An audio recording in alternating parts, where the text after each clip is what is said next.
لک الحمد یا اللہ الصلاۃ والسلام علیک یا رسول اللہ اما بعد۔ سلسلہ ہے تذکرہ اسلاف کا اس مبارک بابرکت رحمت بھرے سلسلے میں ہم اپنے اسلاف کا، بزرگوں کا ذکر خیر، ان کے یوم ولادت اور عرس کی تاریخوں پر کرنے کی سعادتیں حاصل کرتے ہیں۔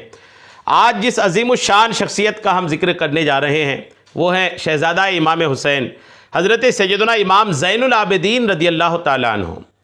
آج آپ کا مبارک ذکر ہم اس موقع پر اس مناسبت سے کرنے کی سعادتیں حاصل کر رہے ہیں کہ 18 محرم الحرام 94 ہجری کو حضرت کا وصال ہوا تھا۔ 18 محرم آپ کی تاریخ وصال پر آپ کی بارگاہ میں خراج عقیدت پیش کرتے ہوئے یہ بیان ناظرین کے حوالے کر رہے ہیں۔ عاشقان اہل بیت سے عرض ہے کہ بیان توجہ سے خود بھی سنیں اور دوسروں تک پہنچانے کی بھی سعادتیں حاصل کریں۔ آئیے امام زین العابدین رحمۃ اللہ تعالیٰ علیہ کی شخصیت پر کچھ باتیں سننے کی سعادتیں حاصل کرتے ہیں۔ اعلیٰ حضرت علیہ رحمہ نے جو شجرہ شریف مرتب فرمایا آپ نے اپنے سلسلے کی، اس میں امام زین العابدین رحمۃ اللہ تعالیٰ علیہ کی شان میں جو شعر ارشاد فرمایا ہے، لکھا ہے کہ سید سجاد کے صدقے میں ساجد رکھ مجھے، علم حق دے باقر علم ہدا کے واسطے۔ آئیے اس شعر سے اپنے بیان کی ابتدا کرتے ہیں۔ حضرت امام زین العابدین رحمۃ اللہ تعالیٰ علیہ کی ولادت باسعادت 5 شعبان المعظم بروز پنج شنبہ 38 ہجری مدینہ منورہ میں ہوئی۔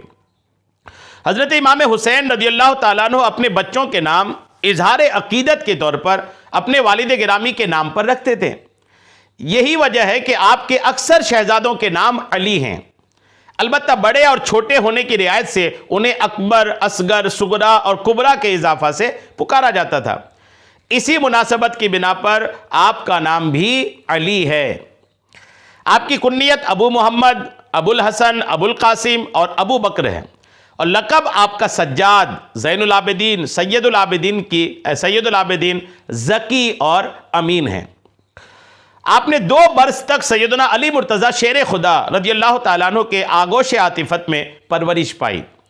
بعدہ سیدنا امام حسین رضی اللہ تعالیٰ عنہ کی زیر نگرانی علوم معرفت سیکھا، یعنی آپ نے 2 برس اپنے دادا حضرت علی کے ساتھ گزاری، پھر 10 برس اپنے چاچا حضرت امام حسن رضی اللہ تعالیٰ عنہ کے پاس، اور 11 سال اپنے والد ماجد حضرت امام حسین رضی اللہ تعالیٰ عنہ کے پاس تربیت پا کر علوم و معرفت کے عظیم منازل آپ نے طے فرمائے۔ آپ کی والدہ ماجدہ ام ولد تھیں، یزدجر آخری بادشاہ فارس، پیشر شہریار بن شیرو بن پرویز بن ہرمز بن کسرا نوشیروان کی بیٹی تھی۔ نام مبارک ان کا سلافہ اور بقول غزالہ اور لقب شاہ زماں اور شہر بانو تھا، یعنی شہر بانو جو امام حسین رضی اللہ تعالیٰ عنہ کی بیوی جو الحمدللہ میدان کربلا میں بھی امام حسین کے ساتھ تھیں، انہی کا بیٹا الحمدللہ امام زین العابدین رحمۃ اللہ تعالیٰ علیہ۔ امام زین العابدین کا حلیہ کچھ یوں ہے، آپ اپنے جد امجد حضرت علی شیر خدا مشکل کشا رضی اللہ تعالیٰ عنہ کے ہم شبیہ تھے، جی ہاں، ہم شبیہ علی آپ تھے۔ رنگ مبارک گندم گوں تھا اور پست قد اور لاگر اندام تھے، ریش مبارک میں ہنا اور کسم سے خضاب کرتے تھے۔ امام ابن المدینی حضرت جابر سے روایت کرتے کہ انہوں نے فرمایا کہ میں نبی کریم علیہ السلام کی خدمت مبارک میں حاضر تھا، اور امام حسین رضی اللہ تعالیٰ عنہ حضور کی گود میں تھے اور حضور ان کو کھلا رہے تھے۔ حضور نے فرمایا، اے جابر، ان کے یہاں ایک بیٹا پیدا ہوگا جس کا نام علی ہوگا، اور جب قیامت کا دن ہوگا منادی یعنی آواز لگانے والا اسے اس لقب سے پکارے گا کہ سید العابدین کھڑے ہوں، تو ان کا وہ بیٹا کھڑا ہوگا، یعنی امام حسین کا وہ بیٹا کھڑا ہوگا۔ پھر اس کے یہاں ایک بچہ پیدا ہوگا جس کا نام محمد یعنی امام باقر ہوگا۔ اے جابر، اگر تم اسے پانا تو اسے میرا سلام کہنا۔ سبحان اللہ، غور کیجئے، یعنی حضرت امام زین العابدین کی ولادت کی بشارت آقا کریم علیہ السلام نے ان کے والد کے بچپنے میں بھی عطا فرما دیا تھا، اور پھر حضرت جابر کو یہ بھی فرمایا تھا کہ اگر تمہاری ان سے ملاقات ہو جائے تو انہیں میرا سلام کہنا۔ اللہ کے رسول علیہ السلام جنہیں سلام پیش کریں، غور کیجئے ان کی عظمت و شان کا عالم کیا ہوگا۔ آپ کے نسب نامہ کے تعلق سے لکھا ہے کہ علی بن حسین بن علی بن ابی طالب بن عبد المطلب بن ہاشم بن عبد مناف بن قصی بن کلاب بن مرہ بن کعب بن لؤی بن غالب بن فہر بن مالک بن نضر بن کنانہ ہے۔ حضرت امام زین العابدین رضی اللہ تعالیٰ عنہ اپنے اسلاف کے اخلاق اور خصائل کے پیکر تھے.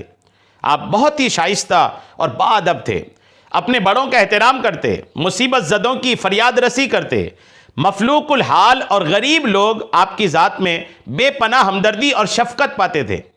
عمر ابو نصر نے لکھا کہ آپ نے بے شمار غلام خرید کر آزاد کیے. آپ اپنے بدترین دشمنوں سے بھی مہربانی کا برتاؤ کرتے تھے.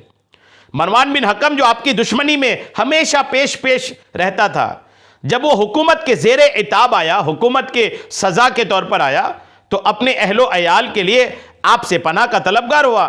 تو آپ نے بڑی خندہ پیشانی سے اس کے اہل خانہ کو ایک طویل عرصے تک پناہ دی اور ان کی خبر گیری بھی کرتے رہے. آپ کے اخلاق کریمانہ نے خلق خدا کو آپ کا گرویدہ، آپ کا عاشق بنا دیا تھا. ایک بار کا واقعہ ہے کہ آپ نے سنا کہ کوئی شخص آپ کو برا کہتا ہے. آپ اس کے پاس تشریف لے گئے اور اس سے ایسا حسن سلوک کیا کہ وہ آپ کے دوستوں میں شامل ہو گیا. شورا نے آپ کی نجابت و شرافت، اخلاق حسنہ اور عبادت گزاری پر بے شمار قصیدے بھی لکھے ہیں. وارث نبوت، چراغ امت، سید مظلوم، زین عبادت شمع اوتاد، سیدنا ابو الحسن علی المعروف بھی زین العابدین بن امام حسین رضی اللہ تعالیٰ عنہ، آپ اپنے زمانے میں سب سے زیادہ عبادت گزار، کشف حقائق و نطق دقائق میں مشہور تھے. امام زہری فرماتے ہیں کہ میں نے کسی قریش کو امام زین العابدین سے افضل و اعلیٰ نہیں دیکھا. اور حضرت سعید ابن مسیب فرماتے کہ میری نظروں میں ان سے بڑھ کر کوئی صاحب تقوی نہیں ہے. حضرت ابن عباس رضی اللہ تعالیٰ عنہ جب آپ کو دیکھتے تو فرماتے مرحبا بالحبیب بن حبیب، یعنی شاباش اے محبوب کے بیٹے محبوب. سبحان اللہ. ابو حازم فرماتے ہیں کہ ہم نے آپ سے زیادہ افضل اور فقیہ کسی کو نہیں پایا. ذہبی اور عینیہ کا قول ہے کہ ہم نے کوئی قریش آپ سے افضل نہیں دیکھا. حضرت امام مالک فرماتے ہیں کہ آپ اہل فضل میں سے تھے.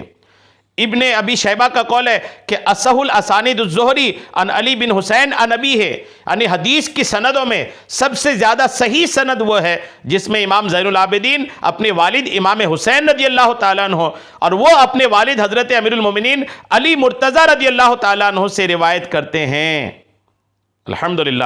یعنی حدیثوں میں جو سند ہوتی ہیں، سارے سندوں میں مضبوط ترین سند آپ نے فرمایا کیا ہے کہ جو حدیث امام زین العابدین اپنے والد امام حسین سے روایت کریں، امام حسین حضرت علی سے روایت کریں اور حضرت علی آقا کریم علیہ السلام کی حدیث کو نقل فرمائیں. یہ جو سند ہے، اس سند کو محدثین فرماتے ہیں کہ سب سے عظیم ترین، معتبر ترین سند ہیں.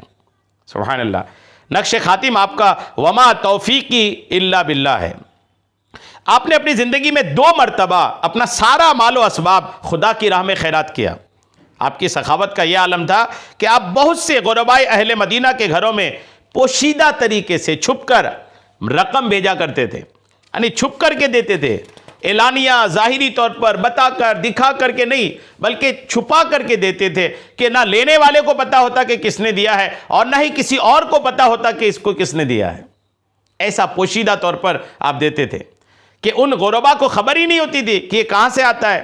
مگر جب آپ کا وصال ہو گیا تو ان غریبوں کو پتا چلا کہ یہ حضرت امام زین العابدین رضی اللہ تعالیٰ عنہ کی سخاوت تھی.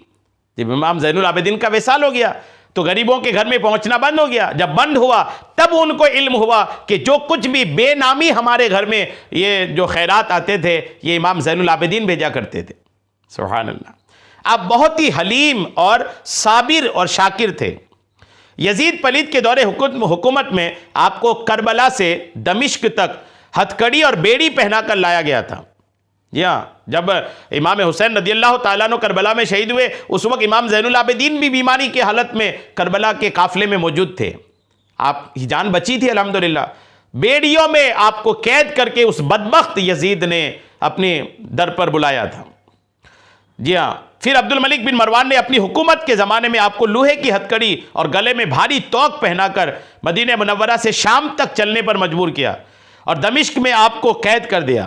آپ نے ان تمام تکلیفوں کو برداشت فرمایا اور اف بھی نہیں کیا، بلکہ ہر دم ہر قدم پر صبر و شکر الہی کے پیکر بنے رہے. اور زبان پر شکر الہی کے سوا ایک لفظ بھی شکوہ اور فریاد کا نہ لائے۔ آپ کے عقیدت شیار اور وفادار شاگرد امام زہری کو آپ کی گرفتاری کی خبر معلوم ہوئی تو تڑپ گئے اور دمشق میں عبد الملک بن مروان کے دربار میں پہنچ کر آپ کو رہا کرایا اور پھر پورے اعزاز و اکرام کے ساتھ آپ کو مدینہ منورہ لائے۔ ایک دن حضرت امام زین العابدین رضی اللہ تعالیٰ عنہ گھر سے تشریف لے جا رہے تھے کہ راستے میں ایک گستاخ نے آپ کو برا کہنا شروع کیا۔ آپ نے اس سے فرمایا کہ بھائی جو کچھ تم نے مجھے کہا ہے، اگر میں واقعی ایسا ہوں تو خدا مجھے معاف فرمائے، اگر میں ایسا نہیں تو خدا تجھے معاف فرمائے۔ وہ شخص یہ سن کر بڑا شرمندہ ہوا اور بڑھ کر آپ کی پیشانی کا بوسہ دے کر کہنے لگا، حضور میں نے جو کچھ کہا ہے آپ ہرگز ایسے نہیں ہیں، بلکہ میں ہی جھوٹا ہوں، آپ میری مغفرت کی دعا فرما دیں۔ آپ نے فرمایا اچھا جاؤ، خدا تمہیں معاف فرمائے۔ سبحان اللہ۔ یعنی سامنے سے جو آپ کی برائی کرتا تھا نا، آپ ان کے ساتھ بھی ایسا اچھا اور بہترین سلوک کرتے تھے۔ ایک دن آپ مدینہ منورہ کی گلی میں کہیں جا رہے تھے کہ ایک قصاب کو دیکھا کہ بکری کو زمین پر لٹائے ہوا ہے اور اسے ذبح کرنے کے لیے چھری پتھر پر تیز کر رہا ہے۔ یہ دیکھتے ہی آپ کی حالت تبدیل ہو گئی۔ والد ماجد کی شہادت یاد کر کے اس قدر روئے کہ ہچکیاں بن گئی۔ پھر آپ نے اس قصاب سے پوچھا، بھائی تو نے اس بکری کو دانا پانی دیا یا نہیں؟ اس نے عرض کیا، اے امام میں اس کو 3 روز سے دانا پانی کھلا پلا رہا ہوں اور اس وقت بھی پانی پلا کر لایا ہوں۔ یہ سن کر آپ نے ٹھنڈی آہ کھینچی اور رو کر فرمایا، افسوس کوفیوں نے میرے والد مظلوم کی بکری جیسی بھی قدر نہ کی کہ 3 روز تک بھوکا پیاسا رکھ کر اسی طرح شہید کر ڈالا۔ یعنی جب بکری ذبح ہوتے دیکھے نا تو امام حسین کو اپنے والد حضرت امام زین العابدین کو اپنے والد امام حسین رضی اللہ تعالیٰ عنہ کی یاد آ گئی۔ آپ نے اپنے والد بزرگوار سیدنا امام حسین رضی اللہ تعالیٰ عنہ کی شہادت کے بعد دنیا کی لذتوں کو بالکل ترک کر دیا اور ہمیشہ یاد الہی میں رہنے لگے۔ شب و روز واقعات کربلا اور مصائب آل ابا کو یاد کر کے روتے تھے۔ نہ دن کو چین نہ رات کو آرام تھا۔ جب شفقت پدری اور ان کی بے کسی اور بے بسی یاد آتی تو روتے روتے بے خود ہو جاتے اور زبان حال سے آپ اشعار بھی الحمدللہ پڑھا کرتے تھے۔ آپ کی نماز کی تعلق سے کچھ باتیں سنیں۔ حضرت امام زین العابدین رضی اللہ تعالیٰ عنہ جب نماز کے لیے وضو کرتے نا تو آپ کا چہرہ مبارک زرد ہو جاتا تھا، اور جب آپ نماز کے لیے کھڑے ہوتے تو تغیر رنگ کے باعث پہچاننا مشکل ہو جاتا تھا۔ جب آپ نماز کے لیے کھڑے ہو جاتے تو آپ کے چہرے کی رنگت ایسی تبدیل ہو جاتی تھی کہ آپ کو پہچاننا مشکل ہو جاتا تھا۔ لوگ آپ سے دریافت کرتے کہ اے فرزند رسول آپ کا یہ کیسا حال ہو جاتا ہے؟ تو آپ نے فرمایا، لوگو نماز اللہ کے یہاں پیشی کا وقت ہے، نماز اللہ کی بارگاہ میں حاضری کا وقت ہے۔ کون ایسا نادان انسان ہوگا جو رب کائنات کی پیشی کے وقت ہنستا اور کھلکھلاتا ہوا اس کی عدالت میں حاضر ہوگا؟ حضرت امام زین العابدین رضی اللہ تعالیٰ عنہ ہر دن و رات میں 1000 رکعت نفل پڑھا کرتے تھے۔ ایک روز آپ اپنے مکان میں نفل پڑھ رہے تھے کہ آپ کے مکان کو آگ لگ گئی۔ لوگ آگ بجھانے لگے، مگر آپ اسی خشوع و خضوع سے اسی دل لگی کے ساتھ نفل ادا کرتے تھے۔ جب آگ بجھ گئی تو آپ نماز سے فارغ ہوئے۔ لوگوں نے عرض کیا، حضور مکان کو آگ لگ گئی تھی، ہم لوگ بجھانے میں لگے تھے، مگر آپ نے پرواہ تک نہ فرمائی۔ آپ نے ارشاد فرمایا، تم لوگ یہ دنیا کی آگ بجھا رہے تھے اور میں آخرت کی آگ بجھانے میں مشغول تھا۔ اللہ اکبر۔ امام طلحہ شافعی نے لکھا ہے کہ ایک بار محراب عبادت میں شیطان سانپ کی شکل میں ظاہر ہوا تاکہ حضرت امام زین العابدین کے استغراق میں دل لگی میں خلل ڈالے۔ اس نے آپ کی انگشت پاک کو دانتوں میں دبایا۔ سانپ نے حضرت امام زین العابدین کے انگوٹھے کو اپنے دانتوں سے دبایا، مگر امام زین العابدین کی مشغولیت اور نماز میں دل لگی میں ذرہ برابر بھی فرق نہ آیا۔ آخر وہ شیطان ذلیل ہو کر دور جا کر کھڑا ہو گیا اور پھر یہ آواز 3 بار فضا میں بلند ہوئی جو کہہ رہی تھی، انت زین العابدین انت سید الساجدین، یعنی آپ ہی عابدوں کی زینت ہیں، آپ ہی سجدہ گزاروں کے سردار ہیں۔ سبحان اللہ۔ آخر میں خوف خدا پر ایک بات سن لیجئے۔ حضرت امام زین العابدین رضی اللہ تعالیٰ عنہ بڑے خدا ترس تھے۔ آپ کا سینہ گویا خوف و خشیت الہی کا گنجینہ تھا۔ روایت ہے کہ ایک بار آپ حج بیت اللہ کو تشریف لے جا رہے تھے اور حج کا احرام باندھا تو لبیک نہیں پڑھا۔ لوگوں نے کہا، حضور لبیک کیوں نہیں پڑھتے؟ تو آپ آبدیدہ ہو کر ارشاد فرماتے ہیں کہ مجھے خوف معلوم ہوتا ہے کہ میں لبیک کہوں اور خدا کی طرف سے لا لبیک کی آواز نہ آ جائے کہ نہیں تیری حاضری قبول نہیں۔ لوگوں نے عرض کیا حضور بغیر لبیک پڑھے ہوئے آپ کا احرام کیسے ہوگا؟ تو آپ نے بلند آواز سے لبیک اللہم لبیک پڑھا، مگر یکدم لرز کر خوف الہی سے اونٹ کی پشت سے زمین پر گر پڑے اور بے ہوش ہو گئے۔ جب ہوش میں آئے لبیک پڑھتے اور پھر بے ہوش ہو جاتے، یہاں تک کہ اسی حالت میں آپ نے حج ادا فرمایا۔ کیسا خوف خدا ہے، اللہ سے کیسا ڈر امام زین العابدین رضی اللہ تعالیٰ عنہ کے دل میں تھا۔ اللہ کریم 18 محرم الحرام عرس امام زین العابدین رحمۃ اللہ تعالیٰ علیہ کے موقع پر آپ کی مزار پاک پر خوب رحمتیں اور برکتیں نازل فرمائے، آپ کا فیض، آپ کی برکتیں دنیا اور آخرت میں ہم سب کو عطا فرمائے، آمین بجاہ النبی الامین صلی اللہ تعالیٰ علیہ وسلم۔